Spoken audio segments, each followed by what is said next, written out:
Everyone froze when I walked in. The soft melody that had filled the hall died mid-note. My heels echoed on marble floors as hundreds of eyes turned toward me. There she was, my mother, standing at the altar wearing my wedding dress. And beside her, holding her trembling hand like a groom who'd found salvation, was Curtis Diggle, my fiancé. My chest constricted. My voice disappeared. Someone whispered, "Isn't that her mother?" Then came laughter, the cruel kind that burns like acid. The guests shifted uncomfortably in their seats. Some pulled out phones. Others covered their mouths in shock. I should have run. I should have screamed. I should have collapsed right there on that polished floor. But I stayed, rooted like a tree watching its own branches burn. And I watched the woman who raised me vow forever to the man I once thought was my future. The officiant's voice sounded far away, like I was underwater. Everything moved in slow motion. Her hand in his ring sliding onto her finger. The same finger that used to wipe my childhood tears. The same hand that had braided my hair every morning before school. My name is Oriana Vale. I'm 27 years old, a wedding photographer, and until that day I believed my mother and I were inseparable, two halves of one survival story. She raised me alone after my father left when I was 8. He walked out one morning with a suitcase and never looked back. No goodbye, no explanation, just gone. She'd say, "Men always leave, Oriana. That's why women must stand taller." I worshipped her strength. She worked double shifts at the hospital, came home exhausted but always had time to braid my hair. We ate dinner by candlelight when the electricity got cut off, and she made it feel like an adventure. When Curtis came into my life 3 years ago at a photography exhibition, she smiled like she'd seen sunlight for the first time in decades. "He reminds me of someone I used to know," she said, touching my cheek gently with fingers that trembled slightly. Back then, I thought it was nostalgia, maybe a memory of my father before he turned cold. I didn't realize it was history, repeating itself in the worst possible way. I didn't know that the someone she remembered was actually someone she still wanted, still craved, still felt she deserved more than I did. Curtis proposed under a sky full of fairy lights and promises. We were at the botanical garden where we'd had our first date, surrounded by night-blooming jasmine. He got down on one knee beside the fountain, and I cried. My mother did too, louder than me actually, her sobs echoing across the garden. She hugged him longer than necessary, whispering, "Welcome to the family, truly welcome." Her arms wrapped around his shoulders while I stood there holding the ring box, suddenly feeling like an observer at my own engagement. It was the first time I felt something uneasy stir beneath her smile. Something in the way she looked at him, like she was memorizing his face, cataloging every detail. But love makes you blind, and devotion makes you foolish. I was both. I pushed the feeling down deep, told myself I was being paranoid, jealous even. She was just happy for me, right? Just excited that her daughter had found someone good, someone stable. Someone who wouldn't leave like my father did all those years ago. I convinced myself that her tears were joy, not something darker, not something that felt like hunger. Something that looked almost like possession. The first signs were small, easy to ignore if you weren't looking carefully. She started joining us for dinner dates without being invited. At first it was once a month, then weekly, then almost every single time Curtis and I went out. She'd tease him about his tie, straighten his collar with her long fingers that lingered just a moment too long, call him handsome with a kind of warmth that made my skin prickle with unease. When I told her I wanted a simple wedding, something small and intimate with just close friends, she laughed that musical laugh of hers. "Darling, simplicity is for those who have never been admired. Let me handle it. I know what I'm doing." And I let her. I let her take over the planning, the guest list, the venue selection, everything. She seemed so happy, so alive for the first time in years, almost glowing. I thought I was giving her a gift, letting her experience the wedding she never had, the celebration that my father's abandonment had stolen from her. My father had left before they could marry, before she could wear white and feel beautiful. I thought I was healing an old wound. I didn't know I was handing her the knife she'd use to cut me open and bleed me dry. She called herself the second bride at every opportunity. Everyone thought it was a joke when she said it at the bridal shower, surrounded by champagne and gift wrap. The guests laughed nervously, exchanging uncomfortable glances. I didn't laugh. I couldn't. She tried on dresses with me at the boutique, compared our figures in the three-way mirror, held gowns against her body and posed. Sometimes she'd sigh dramatically, running her hands down the white fabric like it was skin, and say, "People will think we're sisters. We could be twins, really." The saleswoman would smile politely, professionally, and redirect her attention to me with practiced ease. But my mother's eyes would linger on her own reflection just a moment too long, studying herself with an intensity that felt wrong. Curtis would chuckle awkwardly when she made these comments, shifting his weight from foot to foot, but he never corrected her. He never said firmly, "You're the mother of the bride, not the bride herself." That silence, I realize now with painful clarity, it was the first real betrayal. Small but significant, like a hairline fracture. Like the first crack in a dam before the whole thing bursts and drowns everything downstream. I told myself he was just being polite, not wanting to embarrass her in public. But politeness and permission sometimes look exactly the same, and I was too blind to see the difference. Curtis grew distant around month 2 of wedding planning. "Work," he said whenever I asked. Always work, always some excuse. His tech startup was demanding, investors were breathing down his neck constantly, deadlines were crushing him under their weight. But his phone buzzed more than usual, vibrating against tables at all hours, and he turned it face down every single time I walked into a room. The screen would light up with notifications he'd silence with quick, practiced fingers. When I asked if he was okay, if something was wrong between us, he snapped at me with an edge I'd never heard before. "Why do you always assume something's wrong? Can't I just be stressed without you interrogating me?" Then my mother appeared behind him like she'd been waiting in the shadows, listening. She wrapped her arms around me, pulled me close against her chest. "Don't nag him." "Oriana," she said softly, stroking my hair like I was still a child who needed soothing. "He's a good man, the best you'll find. Don't ruin it like your father did to us." I didn't know why that comparison stung so much, why it felt like a slap across the face. But soon I would understand everything. Soon I would realize she wasn't warning me about driving him away. She was claiming him as her own, marking territory I didn't even know was contested. One night in late September, I came home early from my photography studio. I'd been working late editing a wedding album, but finished sooner than expected when inspiration struck. The house was dark except for the faint golden light spilling from the garden through the kitchen windows. Laughter floated through the air, low and intimate, the kind that happens when people think they're completely alone. Her voice, familiar as my own heartbeat. His voice, the one that used to whisper promises against my skin. And then, the unmistakable sound of a kiss that split my world in half. Not a peck on the cheek, not an accident or misunderstanding. A real kiss, the kind that comes with hands tangled in hair and bodies pressed close together. I froze in the doorway, my camera bag sliding off my shoulder and hitting the floor with a thud they didn't hear over their own sounds. My mother's silhouette pressed against his under the pergola I'd helped her build last summer. My fiancé's hand on her waist, fingers spread possessively, the same hand that once held my engagement ring up to the light to show me how it sparkled. I didn't scream. I didn't storm out there and tear them apart like I should have. I simply turned around slowly and walked away on legs that felt like they belonged to someone else. My shoes were silent on the carpet. I sat in my car in the driveway for 2 hours, staring at nothing, watching the windows, unable to process what I'd seen. The next morning, I confronted Curtis at his apartment downtown. My hands shook as I knocked, but my voice was steady when he opened the door. He stood there in his bathrobe, hair messy from sleep, eyes going wide when he saw my face. He knew immediately. Somehow he knew that I knew everything. His face went pale. He stuttered, swore it was a mistake, a momentary lapse in judgment that she needed comfort after talking about my father. That one thing led to another, that it meant absolutely nothing. When I turned to my mother, who'd arrived 30 minutes later like she'd been summoned by some invisible signal, she started crying immediately. But her tears didn't look like guilt or shame. They looked like victory, like triumph. They looked like someone who'd finally won a prize they'd been chasing for years.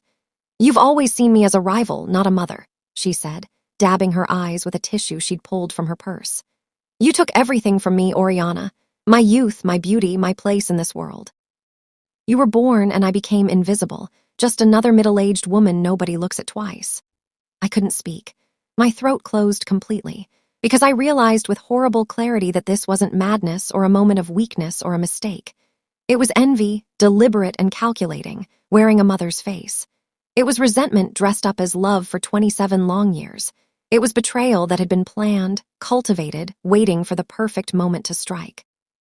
That night, I packed a single suitcase with shaking hands. I left behind my engagement ring on the kitchen counter, my wedding dress still hanging in the closet wrapped in plastic, and the ashes of every childhood memory that now felt poisoned by this truth. Every bedtime story, every birthday cake, every I love you, all of it contaminated, all of it suspect. As I walked out the front door for the last time, she called after me from the top of the stairs, her voice echoing through the empty house. "Don't be dramatic, Oriana. Love is survival, nothing more. You'll understand one day when you're older and invisible too, when younger women look through you like your glass." I didn't answer. I didn't turn around to look at her one last time. But her words would follow me for months afterward, echoing in my head at 3 a.m. when I couldn't sleep, when the betrayal felt fresh all over again. I drove to my best friend Maya's house across town and collapsed on her couch. She held me while I cried, didn't ask questions that I couldn't answer anyway, just let me break into 1,000 pieces. The next morning, I woke up to 17 missed calls from my mother and 43 from Curtis. I blocked them both without listening to a single voicemail. Some bridges don't deserve repair. Some bridges need to burn completely so you can never cross back. A week later, I received a message that went viral before I even opened it. My phone exploded with notifications that wouldn't stop. Friends, acquaintances, even old classmates from high school I hadn't spoken to in years were sending screenshots. Wedding rescheduled. Same venue. New bride. Attached was a photo, professionally taken by someone who clearly knew what they were doing, of Curtis and my mother smiling under rose petals in front of a sunset. Her hand displayed my ring prominently. My 3-carat diamond engagement ring that Curtis claimed was a family heirloom passed down from his grandmother. My name had been completely erased from the announcement as if I'd never existed. My place replaced by the woman who gave birth to me. And the comments below on social media were absolutely brutal. "Isn't that her fiancé? Her mom? Seriously, that's sick." Imagine the humiliation. I'd never show my face again. They'd made it public, turned my private devastation into entertainment for hundreds of strangers. That's when I stopped crying. That's when something inside me shifted fundamentally from broken to cold, from victim to strategist. And I started planning carefully. Not revenge exactly. Something better than revenge. Something they'd never see coming until it was far too late to stop it. Truth. Simple, documented, irrefutable truth. I vanished from social media completely. No posts, no stories, no trace of my existence. I deactivated my personal accounts, kept only my professional photography page active for business. To the world, I was broken, hiding in shame, defeated. Friends texted asking if I was okay, if I needed anything. I replied with short messages that revealed nothing. "I need time. I'll be fine." But in that silence, I was sharpening my truth like a blade, preparing for war. I threw myself into rebuilding my photography business with obsessive focus, focusing specifically on wedding documentaries. The irony wasn't lost on me, capturing forever for others while mine had burned to ashes. But I was good at it, better than I'd ever been, really good. My style was different now, raw and emotional. Capturing the moments between moments that other photographers missed. The nervous glance, the tear before anyone else notices, the truth beneath the performance, and people loved it desperately. Bookings tripled within weeks. My waiting list grew to 6 months, then 8. I worked 16-hour days and it felt like oxygen, like breathing for the first time, like purpose, like survival, like everything my mother said love was, except this was mine alone. My photos gained serious traction on wedding blogs and magazines within 2 months. Brides started requesting my specific style, my emotional storytelling approach. I began signing each collection with one line at the bottom of the final image, a signature that became recognizable. I capture the truth beneath the lace. It became my brand identity instantly, my signature, my promise. People started calling my work brutally honest and heartbreakingly real in reviews. Other photographers asked how I got couples to be so vulnerable on camera, so raw. I never told them the truth about where my skill came from, that I knew what fake looked like because I'd lived it, that I'd been raised by a woman who performed love while feeling envy eat her alive, that I'd been engaged to a man who smiled at me while wanting someone else entirely. That kind of education makes you see through everything like glass. Through every forced smile, every uncomfortable touch, every vow that rings hollow. My camera became a lie detector that never failed, and my quiet revenge was showing the world what real looked like, what authentic emotion felt like. Even when reality was painful and ugly, especially then, because truth always matters more than comfort. 13. 3 months later, an anonymous client booked me for a high-profile wedding through my website contact form. The message was brief and professional. Intimate ceremony, 50 guests. Your discretion is absolutely required. Fee negotiable. The deposit that came through was triple my usual rate, transferred immediately. When the contract arrived by email and I saw the bride's name, I almost laughed out loud in my empty apartment. Helena Vale, my mother. She'd taken back her maiden name for the wedding announcement, probably to distance herself from the scandal that still circulated online. When I scrolled down and saw the groom's name, Curtis James Diggle, my hands didn't shake like they might have weeks earlier. My heart didn't race. I felt nothing but a cold, clear certainty settling over me like armor. I accepted the booking immediately without hesitation. Confirmed the date, the time, the location with professional efficiency. The same garden venue where Curtis had proposed to me under fairy lights 2 years ago. The same place I'd imagined walking down an aisle toward a future that turned out to be a beautiful lie.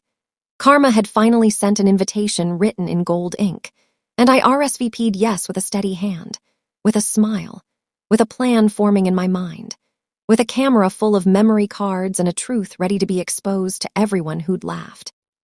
The night before the wedding, I laid out my equipment carefully on Maya's guest bed like surgical instruments. 3 cameras with different lenses, extra batteries fully charged, fresh, empty memory cards. I looked at my reflection in the bathroom mirror, really looking at the person staring back. I'd cut my hair short in a pixie cut, dyed it darker, almost black. Lost 15 pounds from stress and forgetting to eat most days. I barely recognized myself, which was absolutely perfect for what I needed. I whispered to the mirror, practicing my photographer's voice, calm and professional and forgettable.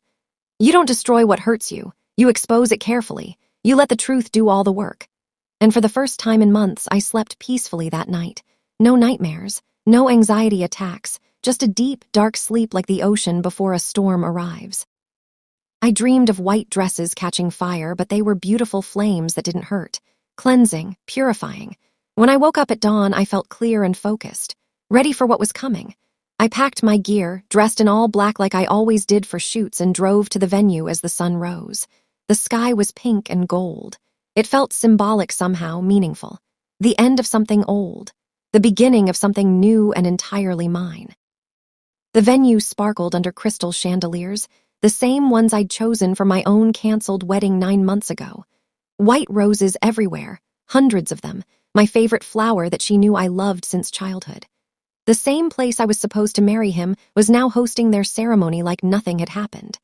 Guests arrived in expensive cars, whispering as I walked past with my camera bag slung over my shoulder. No one recognized me at all. Not the coordinator who'd planned my original wedding and cried when I canceled. Not Curtis's best friend Derek who'd helped him propose that night. Not even the officiant who'd done our pre-marriage counseling sessions. I'd become invisible, which gave me all the power in the world. Helena was in the bridal suite getting ready, radiant in my old dress that I'd spent months choosing. She'd had it altered slightly by a professional, taken in at the waist, let out at the bust, but it was unmistakable. The same lace pattern, the same cathedral train, the same dress I'd dreamed about wearing. Curtis looked older somehow, nervous, almost guilty when I saw him. His tie was crooked. His hands shook when he tried to fix it in the mirror. But guilt has a way of hiding under smiles and jokes. And he smiled when the coordinator told him it was almost time. Neither of them knew their photographer was me. Neither suspected for a moment. And that was exactly how I needed it to be. As I raised my camera for the first shot of the day, memories bled into the lens like watercolors running together. Every click of the shutter carried the weight of what was stolen from me. The engagement I'd celebrated with champagne. The future I'd planned in detail. The mother I'd trusted with everything. The man I'd loved completely. But my hands stayed perfectly steady despite the emotions. Professional. Detached. I shot the getting ready photos with technical precision that would have made my professors proud. Helena applying deep red lipstick with steady hands. Curtis adjusting his cufflinks nervously. The flower arrangements are positioned just so. The guests found their assigned seats. Through my viewfinder, I watched them perform happiness for the camera, and I documented every false note with careful attention, every forced laugh that didn't reach their eyes, every moment when their faces betrayed them with something that looked like fear or doubt or regret. The irony was absolutely perfect. They'd hired me to immortalize their deceit forever, to create beautiful proof of their betrayal. I told myself with every shot, this is not revenge, not really. This is justice wearing a smile. This is true with a shutter speed. This is karma with a witness who won't look away. And I was that witness, patient and invisible and waiting. During the rehearsal the day before, I'd overheard Curtis's best man, Derek, muttering to another groomsman near the open bar. She doesn't even know what's coming. His voice was low, meant to be private, but I was adjusting a tripod just 5 feet away. Invisible in my all-black clothing, just another piece of equipment, part of the furniture. I didn't ask what it meant, not yet, though curiosity burned. But something in his tone told me karma wasn't done preparing its stage yet. That there were layers to this situation I hadn't uncovered yet. So I planted a small audio recorder under the gift table, disguised as a decoration in a flower arrangement. Throughout the cocktail hour, it captured everything people said when they thought no one important was listening. Drunk confessions, cruel jokes about the bride's daughter, and one particular conversation between Derek and Curtis's cousin about the money situation that's about to blow up. About debts Curtis hadn't told Helena about accounts that didn't add up properly, about investments that were actually something else entirely, something illegal. I'd collect that recorder later and add it to my evidence, because the truth I was about to reveal wasn't just about a stolen fiancé and a betraying mother. It was so much bigger than personal betrayal, so much worse than anyone suspected. The ceremony began right on schedule at 3 in the afternoon. Helena walked down the aisle alone, no father to give her away since mine was long gone into the wind. She looked genuinely beautiful in that stolen dress under the afternoon light streaming through the tall windows.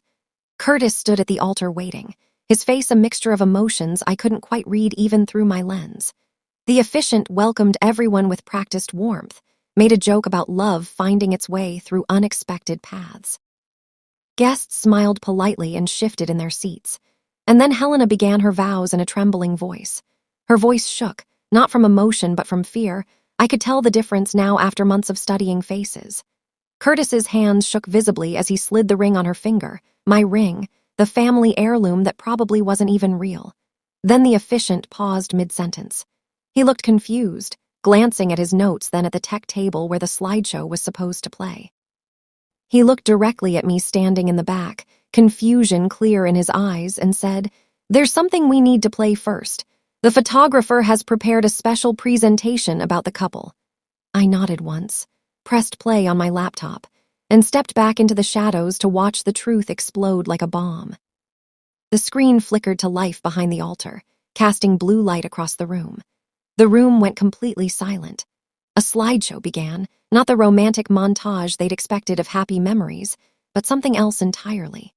Photo after photo of Helena and Curtis appeared in chronological order, stolen moments I'd uncovered from Curtis's cloud storage when I still had all his passwords. Time-stamped images proving their affair began 8 months before my original wedding date was even set. Texts displayed between photos in huge letters. "She'll never know. Just a little longer. I need you more than air." Screenshots of bank transfers showing Curtis moving money from our joint account to one with Helena's name. Hotel reservations under fake names in cities they'd visited. Receipts from jewelry stores where he'd bought her gifts while telling me we needed to save money for our future. Gasps filled the room like oxygen being sucked out. Someone dropped a champagne glass that shattered. Helena's face went white as snow. Curtis dropped her hand like it was burning him. And then the final slide appeared in huge letters across the screen for everyone to see and photograph. "You can't start forever on stolen love." Beneath it, every piece of evidence arranged like a prosecutor's closing argument. Irrefutable, devastating, true. The room erupted in chaos. You could hear a pin drop in that massive hall for exactly 3 seconds. 200 people froze in complete shock. Then came the murmurs, quiet at first then growing like thunder rolling in. "Is that her daughter's dress? Wasn't he engaged to her before this? That's the mother, his fiancé's mother. This is absolutely insane. Helena's voice cracked as she screamed my name, finally recognizing something familiar in the photographer she'd barely looked at twice. Oriana Vale, you have no right. But I was already walking away calmly, camera hanging at my side like a quiet witness that had done its job perfectly. My heels clicked on marble, the same sound from 3 months ago, but this time I was the one in complete control. This time I was the one walking away from chaos I'd created deliberately.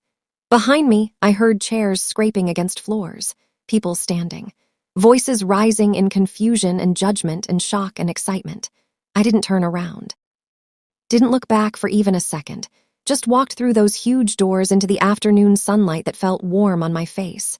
The air felt cleaner somehow outside, lighter, easier to breathe, like I'd been holding my breath underwater for months and could finally exhale. My hands weren't shaking. My heart wasn't racing. I felt calm, purposeful, and completely free. Behind me, I heard her sob loudly, theatrical and dramatic, the same way she'd cried at my engagement party. But this time no one rushed to comfort her or offer tissues. Guests began leaving quickly, gathering purses and coats, avoiding eye contact with the bride and groom, or former bride and groom. I wasn't sure what they were now or if they'd ever be anything. The officiant closed his book without finishing the ceremony. No pronouncement of marriage, no kisses, no congratulations or celebration. The flower girl, someone's daughter in a white dress, asked her mother loudly, "Why is everyone leaving? Did something bad happen?" Curtis didn't chase after Helena when she ran toward the bridal suite crying. He didn't follow the guests who were whispering and filming everything on their phones for social media. He just stood there at that altar alone, tie crooked, face pale as death, completely abandoned. And for the first time, I realized something important, something that felt like wisdom. Some ruins don't deserve rebuilding no matter how much history they hold. Some bridges should stay burned forever. Some people need to face exactly what they've created with their own hands. Not from my anger, not from my revenge, but from the simple, unavoidable weight of their own choices coming home. That was the real karma, not what I did to them, but what they did to themselves by choosing betrayal. Outside, I sat on the same garden bench where I'd once caught them kissing 3 months ago. The wooden slats were warm from the afternoon sun. I placed my camera beside me carefully, like setting down a weapon after battle. And I watched the sunset paint the sky in brilliant oranges and purples and reds. The same sky that had been above me during Curtis's proposal under the stars. The world felt strangely light now, not because I'd won some victory or gotten revenge, but because I'd let go of something impossibly heavy I'd been carrying. The need for them to apologize sincerely. The hope that they'd realize what they'd destroyed. The fantasy that my mother would choose me over her own selfish desires. I let all of it go completely. Released it into that sunset like ashes scattered to the wind. And then, as if the universe was listening and responding, karma arrived. Not as a feeling or a metaphor or a comforting thought, but as real, tangible consequences that I hadn't even planned or anticipated. My phone buzzed in my pocket. A news alert. I read it twice to make sure it was real and not some mistake. Then I smiled. Actually smiled genuinely for the first time in months, and waited calmly for the storm I knew was coming. A week after the wedding that never finished, news broke across local media like wildfire. Curtis had been arrested for embezzlement and fraud. Money stolen from Vanguard Tech Solutions, the very company that had sponsored their wedding, provided the venue at a massive discount, and paid for the flowers. Investors had discovered discrepancies months ago, but waited patiently to gather enough evidence. Anonymous tips had led investigators right to his hidden offshore accounts in the Cayman Islands. The same accounts I'd helped him set up 3 years ago when we were engaged, when he'd said they were for tax purposes and future investments in our family. Every password, every security question answer, every digital trail, I knew them all by heart. I'd written them down in a notebook he thought I'd forgotten about completely. But I didn't need to say a word to investigators, didn't need to send anonymous tips or evidence, because Curtis's own business partner, someone who'd felt guilty about the fraud, had beaten me to it, had turned him in 2 weeks before the wedding even happened. The timing was just a coincidence, or maybe it wasn't really. Maybe karma was already doing the talking, and I was just a witness to justice finding its own way home. Curtis was looking at 5 to 7 years minimum. His face was all over the news and social media, and Helena was nowhere to be found at all. Helena's social circle abandoned her within days of the video going viral. The photos and videos from the wedding went viral online everywhere, not as a love story, but as a cautionary tale about betrayal. Her beauty salon, the one she'd built carefully over 15 years, went bankrupt after a scandalous exposé revealed unpaid debts and employee complaints she'd silenced with threats and intimidation. Her own friends leaked the information, desperate to distance themselves from the scandal. Desperate to escape the fallout of being associated with the woman who'd stolen her own daughter's fiancé. I watched it unfold from a distance, not with satisfaction, but with something quieter. Understanding, maybe. Acceptance. That people who build their lives on taking from others eventually run out of people willing to be taken from. And yet, I never gloated publicly. Never posted about it on social media. Never gave interviews when reporters found my business page and sent dozens of requests. When one persistent journalist finally reached me by phone and asked for comment about my mother and ex-fiancé, I simply said calmly, "Truth always finds its reflection. Sometimes it just needs a mirror." That mirror was me. But it was also every person they'd lied to over the years, every friend they'd used, every moment their masks slipped. I was just the one who'd held up that mirror at exactly the right moment for everyone to see clearly.